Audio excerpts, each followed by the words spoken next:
Jadi kenapa ketika ada orang membawakan hadis lalu tidak ada hadis itu dalam Sahih Muslim, Sahih Bukhari, Abu Dawud, An-Nasa'i, Tirmizi, Al-Muwatta, An-Nasa'i, Musnad Imam Syafi'i, Musnad Imam Ahmad, semua kitab-kitab hadis itu ternyata hadis tersebut tidak ada. Sekali lagi, ketidakadaan suatu hadis yang dinukil oleh para ulama bukan sebagai alasan kita untuk menjustis atau langsung menuding bahwa hadis itu palsu atau hadis itu lemah. Ini tidak ada dalam Sahih Bukhari, bukan sebagai alasan langsung menganggap hadis itu lemah. Ini tidak ada dalam hadis yang kutubus sittah, kutubus sab'ah, kutubus tis'ah, tidak ada, bukan sebagai alasan langsung menuding hadis itu hadis palsu. Kenapa? Al-arifuna billah, orang-orang yang dekat dengan Allah ini mereka istimewa, bukan seperti kita. Kita sampai bengker tagin ngamalang selawat, antik tagin belit barang Nabi tale dalam impi ini ngumbeh. Apa kata para ulama? Rasulullah Sallallahu Alaihi Wasallam hakikatnya adalah nur. Hakikatnya adalah nur. Nur itu sifatnya suci dan dia tidak mau meredup cahayanya. Maka cahaya akan meredup ketika dia menempel pada sesuatu yang keruh. Lamun nara tembok putih bersih tertembak sang sinar, semakin terang cahaya itu. Malah tembok itu akan membantu cahaya itu kelihatan semakin terang. Tapi ketika cahaya itu kena kepada sesuatu yang suram, cahaya itu pun akan kelihatan redup.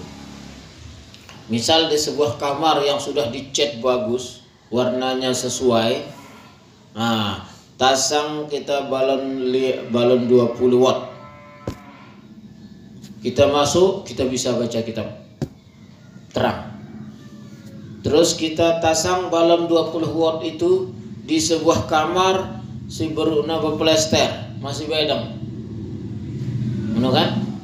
Kira-kira bisa baca kitab? Bisa jadi tidak. Padahal sama-sama 20 watt. Nah, jadi cahaya yang terang bisa meredup di cahaya yang di tempat yang tidak baik. Nah, maka apa kata para ulama? Ketika orang berusaha untuk mimpi dan berjumpa dengan baginda Sallallahu Alaihi Wasallam sampai dia mengamalkan amalan, berusaha untuk berselawat banyak, bahkan menangis ketika rindu kepada Rasulullah, tapi tidak bisa datang-datang dalam mimpinya, hatinya yang tidak bersih. Jadi langkah pertama sebelum mau mengamalkan sebuah selawat agar bisa jumpa dengan Rasulullah, bersihkan hati. Bersihkan hati. Ini lagu deh. Nah, apa kaitannya dengan kajian kita pagi ini? Ketika ada seorang ulama menulis di dalam kitabnya mengatakan Anir Rasulillah Sallallahu Alaihi Wasallam, girang yang no. Kami riwayatkan dari Rasulullah Sallallahu Alaihi Wasallam. Lalu ndarak kena rawahul Bukhari, rawahul Nasa'i, rawahu Ahmad, rawahu ndarak kosong wah. Ruwiya anin Nabi Sallallahu Alaihi Wasallam, cuma sampai tono. Lalu hadis ini kita cari di Sahih Bukhari, kita cari di Sahih Muslim, kita cari di Abu Dawud, kita cari di Sunan Ibnu Majah, An-Nasa'i, semuanya kita cari ternyata tidak ada. Ketiadaannya bukan menjadikan alasan kita untuk menganggap hadis itu palsu. Karena bisa jadi yang menulis hadis tadi di dalam kitabnya bisa jadi dia berjumpa dengan Rasulullah Sallallahu Alaihi Wasallam, meskipun itu lewat mimpi. Orang-orang dekat dengan Allah dia berjumpa dengan Rasulullah. Dan tidak menutup kemungkinan Rasulullah punya pesan terhadap orang tersebut. Misalnya Farida ngimpi kulit barang Rasulullah. Rasulullah ubasa. Farida jemaah kelema dan menengasa jam siwa baca ayat kursi 7 kali. Ina. Nah binta. Misal dalam mimpi. Maka apa yang akan terjadi besoknya? Atas Farida wajib membaca ayat kursi sebanyak 7 kali. Oh, dari mana wajibnya? Karena ada perintah dari Rasulullah Sallallahu Alaihi Wasallam. Lah, lamun naik dengan si belakangan terus bertanya-tanya, loh, siapa yang mewajibkan baca ayat kursi 7 kali kelema? Be hadisah, petana le Sahih Bukhari le kena kendara. Karena ada hamba Allah yang mendapatkan pesan langsung. Nah, orang yang mendapatkan pesan ini kan manusia biasa. Dia tidak ingin memori kenang-kenangan itu hilang begitu saja. Bisa jadi ditulis. Malam tanggal sekian saya bermimpi berjumpa dengan Rasulullah. Lalu dia memerintahkan saya begini gini. Bisa jadi ditulis. Setelah ditulis dia meninggal atau bagaimana, ada orang yang membacanya, anaknya, muridnya dan sebagainya. Maka hadis-hadis seperti itu tidak ada di dalam kitab-kitab hadis yang mutabar. Bisa jadi seorang guru juga pagi-paginya langsung cerita. Lalu murid-murid yang sudah fanatis ini, apa yang disampaikan gurunya ditelan bulat-bulat. Dia tidak klarifikasi. Misalnya dia ngantuk-ngantokan, ada siswa santri ngantuk-ngantokan, enggak terlintas le pikiran guru nyuruh kita baca ayat kursi 7 kali dengan jam siwak kelema, sehingga arah hadisnya ada hadisnya, ada dalilnya. Esak hino bogo nangkep selain ini pedem yang ngantok. Ceritana angkun sehna si bercerita malam aku ngimpi nara. Jadi lamun damele nurut aku bacaya silahkan. Karena saya dapat pesan semalam. Yang mau silahkan, yang enggak. Ndara keterangan hino denger karena yang ngantok. Enggak atama pikiranna guru memerintahkan kita baca ayat kursi 7 kali jemaah jam kelima. Ndekna dengerna ongkat guruna si nyeritayangna bahwa ia mau impi malam. Nah akhirnya anak ini kan santri ini sifat santrinya dia ndak babi buta, ndak peduli, yang penting guru saya ngomong begini. Akhirnya kan kelompok yang lain yang tidak suka akhirnya kan menganggap saking kerasnya membela, akhirnya kan itu hadis palsu, kan ya no. Ngerti dah kira-kira? Begitu juga lah hadis ini. Jadi Syekh Burhanuddin ini meriwayatkan hadis bahwasanya Rasulullah sallallahu alaihi wasallam bersabda, "Ma min syai'in yabda'u yaumal arbi'a." Tidak ada suatu perkara yang baik yang dimulai pada hari Rabu illa waqad tamma, kecuali sesuatu perkara itu akan selesai dengan sempurna. Nah, lagu toko cerita yang ada model hadis sebelum bisa jadi hadis seperti ini tidak ada di kitab-kitab yang besar. Jelas?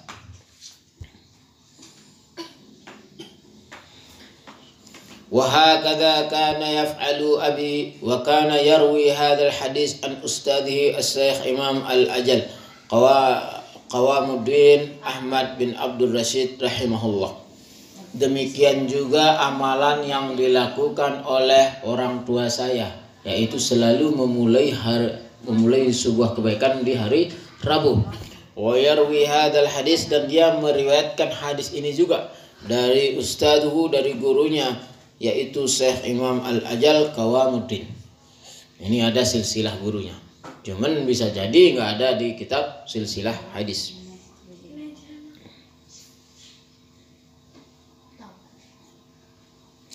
Wa sami'tu mimman athiqa bihi, dan aku mendengar dari orang yang dipercaya bahwasanya anna Syekh Yusuf Al-Hamdani Syekh Yusuf Al-Hamdani rahimahullah, karena kalau di sini mengatakan rahimahullah berarti gurunya itu sudah meninggal. Kalau bilang hafizahullah, gurunya itu masih hidup. Kana yuqifu ala amalin minal khairi ala yaumil arbi'a. Dia juga selalu menetapkan hari Rabu sebagai hari permulaan yang baik untuk melakukan suatu kebaikan. Wa hadza li'anna yaumal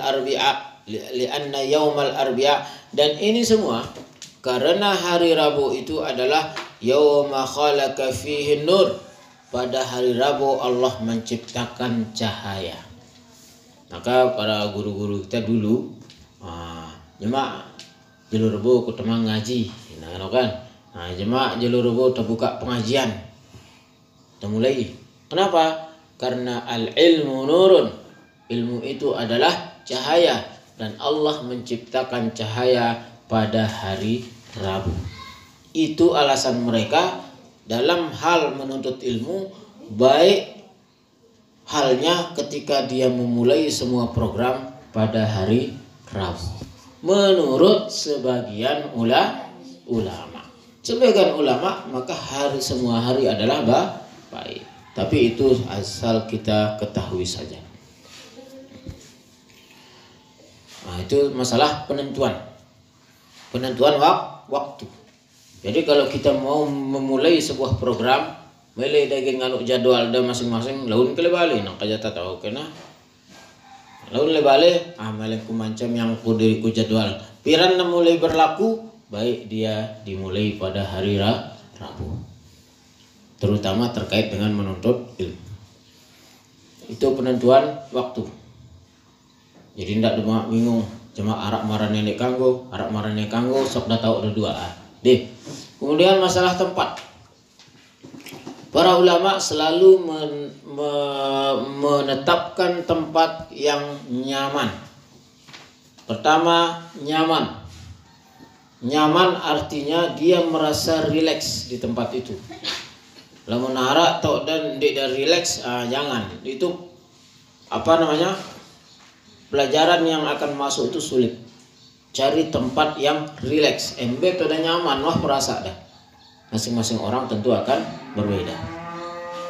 Kemudian setelah mencari tempat yang nyaman, tempat itu terhindar dari najis, ya suci. Itu tempat. Dan sebaik tempat adalah masjid. Sebaik tempat adalah masjid. Nah, kemudian kalau di kamar, cari ruang khusus untuk belajar. Jangan di kamar tinduk. Kamar tinduk itu termasuk dia nomor 2 daripada WC. Kelas kamar tidur itu nomor 2 daripada WC. Tempat yang paling buruk pertama pasar. Itu kan. Yang kedua tempat buang-buang air inilah. Nah, yang ketiga kamar tidur. Itu tempat yang paling buruk. Loh, kenapa? Biasa kan spray baru, lapu baru. Karena orang tidur itu dia tidak sadar ngapain ketika tidur. Tempat yang jorok, tempat yang aib-aib juga di kamar tidur semuanya terbuka kan. Jadi tempat kamar tidur itu kurang nyocok untuk belajar. Nah, itu mondok mau kita isi, nah itu lain halnya. Itu mondok masa temanca mentang-mentang sugi, lain kamar tidur, lain kamar belajar, tidak kepeng gue. Lagu muntabau gin misahangnya, maka pisah. Lamun de abau sekat ya. Misalnya beda des kamar, deh. Setuik tok tidur, setuik tok belajar, pisah ya. Nah kan, mun de abau manca kamar kah? Setuik tok tidur, setuik tok belajar. Artinya ndak jauh pelajaran oleh andang dah si tidur. Mirip kecik le andang dah si mula belajar. Dan tempat belajar itu nyocok dia juga untuk di mana tempat dia sholat. Itu bagus. Andainya di sana ada aura, bahasa nangkanu aura nang nih. Lamun tetama le dunia klasik itu tempat yang ada mistisnya. Maka mistis yang ada di tempat sholat itu mistis putih. sekarang energi positif. Nah kan girang. Jadi energi yang ada di area tempat kita sholat itu energi positif.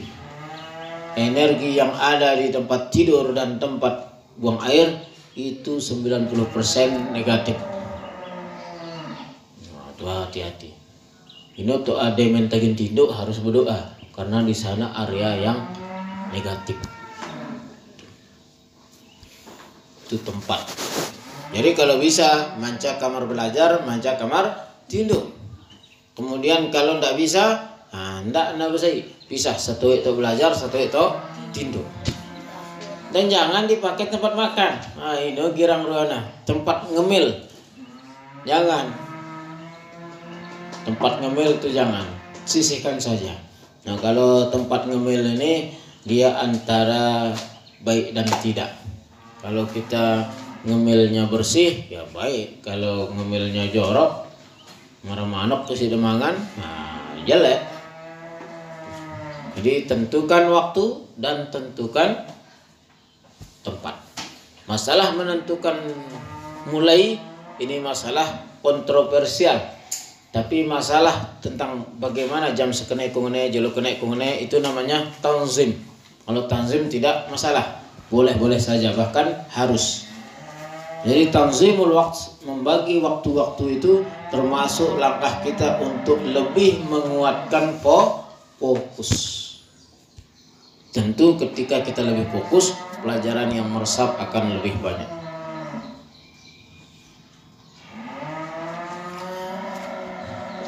Wa qadra as-sabaq fil ibtida. Kana Abu Hanifah rahimahullah taala yuhki an Syekh al-Qadi al-Imam Amr bin Abi Bakar az-Zanjari rahimahullah taala qala Syekhuna rahimahullah taala yanbaghi an yakuna qadra as-sabaq lil mubtadi' qadra ma yumkin dabtuhu bil i'adati marratain birribki. Langkah kita ketika belajar, pertama, tentukan batas kemampuan kita. Belajar sekedar mencukupi kebutuhan. Ndak nono beli angan dan selga ada selapu pelajaran norek dah. Harus dah batasi dia. Kita marongkat ke sana sejam selesai, jangan ditambah. Meskipun kita mampu 3 jam telu kali berarti selesai itu langsung. Jangan. Otak kita perlu istirahat. Jadi belajar sesuai dengan kemampuan kita. Arak mampu belajar sejam, silahkan.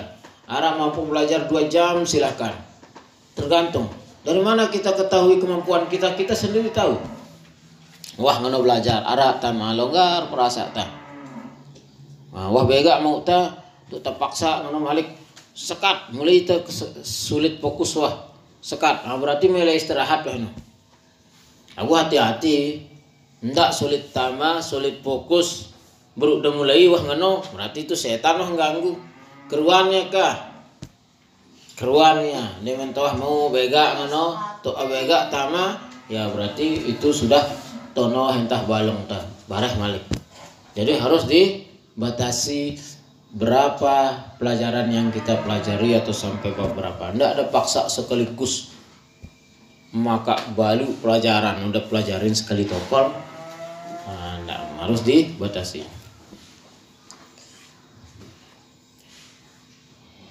Yang bagi qala masyayikhuna yang bagi ay yakuna qadra sabaq lil mubtadi ma yumkinu dabtuhu bil i'adah. Embelangan tanau ya qadarta.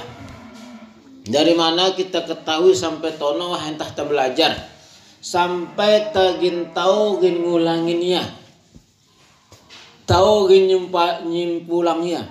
Misal buka ada 1 lembar, baca besang,